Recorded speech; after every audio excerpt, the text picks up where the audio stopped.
Now, 9 men found guilty yesterday of being part of a child sexual exploitation ring in Greater Manchester will be sentenced today.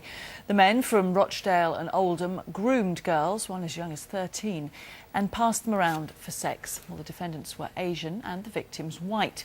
But police insist the abuse was sexually, not racially motivated. Well, let's cross live now to Salford and speak with Mohammed Shafiq from the Ramadan Foundation. Thanks very much for being with us. Good morning, Rachel. Mr. Shafiq. And you would disagree then with the police's take on this? Well, I think the vast majority of the British people would disagree. When you look at these 11 suspects, they were of pretty British Pakistani origin.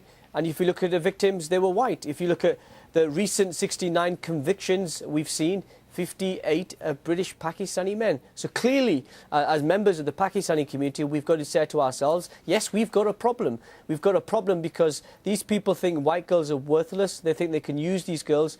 I believe that's abhorrent and disgusting, and I'm really glad that these people have been caught and found guilty, and I hope the sentence they get today is a very long one, so it's a deterrent to many other people who may think of getting involved in these sort of crimes. Jack Straw has spoken about this before, and he pointed to his feeling that some men of Pakistani origin were seeing white girls as what he called easy meat. Is that going too far? Well, Jack Straw was wrong in terms of the language that was used. I certainly believe that his tone and words should have been better. He was in government for 13 years and he didn't do anything about this. It's just really interesting that he suddenly gets into opposition. He wants to talk about that. But I want to focus, if I may, Rachel, on the victims. This is not sex, this is rape. These were children, and I think we've got to speak out against this very openly. The reaction from members of my community has been very split. Amongst young people, it's one of total disgust and anger, but amongst some members of our the community leaders, the elected, unelected leaders, if I may say so, there's one of burying their heads in the sand who don't think this is rape, who don't think this is abuse, think the girls brought it upon themselves, and I think we've got to challenge that and take them on.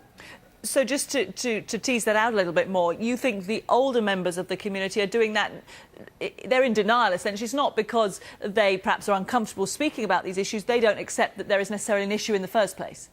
Well, I think the elder community have this mentality that this is all a far-right conspiracy. When we see the BNP EDL jump on the bandwagon, we don't see the headlines from the BNP EDL about white paedophiles and white sexual suspects who actually are the majority. 85% of child abuse cases are carried out by white men. So there is a challenge for us. But I think we've got to be honest and open enough to say we as a community have a problem. There are people amongst our midst who think white girls are worthless, who think they can use these girls, and I believe that there are somebody's daughters, there's somebody's sisters, and as a man, or as a father of 3 children myself, I can't imagine what they're going through. And so I think when we have this debate, let's be very careful. Let's remember the most important people in this debate are the victims, and we should focus on that.